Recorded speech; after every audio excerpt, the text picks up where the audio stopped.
Could you just introduce yourself, Ed, and just say your name and where you were born? Yeah, my name is Edgar William Chris, and I was born in Shoeburyness. My father was in the army, so I was born in the military hospital. We didn't leave the army until I was 16 years old, and that's when my dad come out after doing, I think it was either 24 or 25 years in the Royal Artillery. And when he came out, he was doing the same work as a civilian in the civil service as what he was doing, because nearly all of Shoeburyness Garrison, which was Royal Artillery, was the experimental establishment.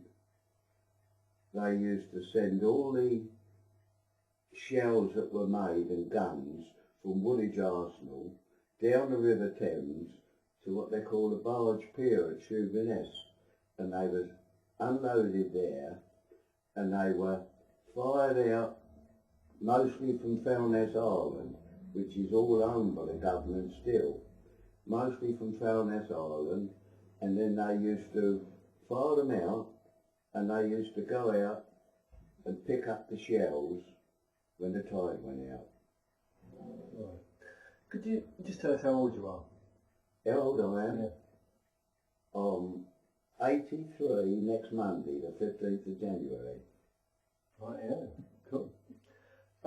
Could you tell us how old you were when you joined the Navy?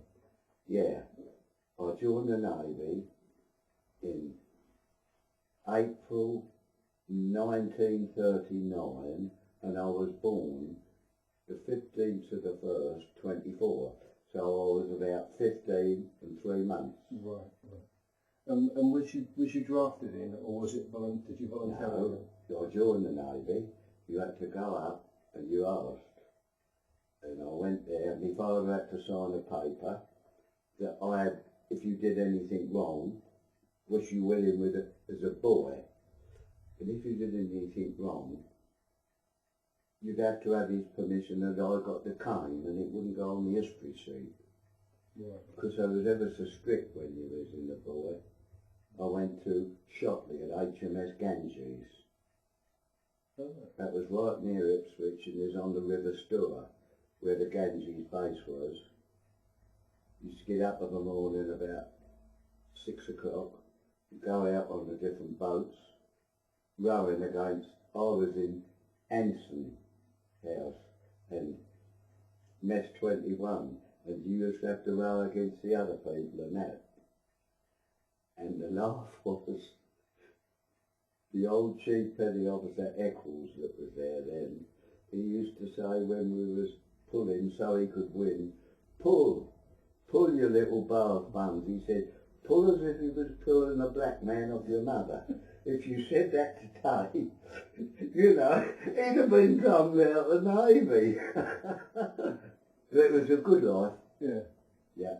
So you enjoyed I would have stayed at the Ganges a lot longer if the war hadn't have been declared on September the same year. So when you was in the Ganges, what was you doing? I mean, what was your main operation? What was your role in the Ganges? You was learning seamanship in the morning, right, and you went to school in the afternoon. Yeah. That was all. A lot of it was seamanship work and that. So you didn't sort of, you weren't engaged in any sort of like fighting or anything like that, or not until the war broke out. Yeah. So, can you, when the war broke out, can you remember your first actual, when you were first? Yeah, I think it was about December. All our class of 21 was drafted to different depots. Your official number, if you're a seaman, starts with JX. And there's 3 main depots in the Navy only: Chatham, Portsmouth and Devonport. And luckily I got Chatham, which was near my home, but some of them were drafted to Devonport and Pompey. Now when you're drafted to Chatham, because it's on the River Medway, the biggest ship that could get up there at that time in the Navy was county class cruisers, 10,000 ton. But Portsmouth and Devonport, they were the big ships depot. Although there was destroyers running in and out of them, because battleships never went out without an escort of destroyers. See, a battleship can't use Aztecs to try to find a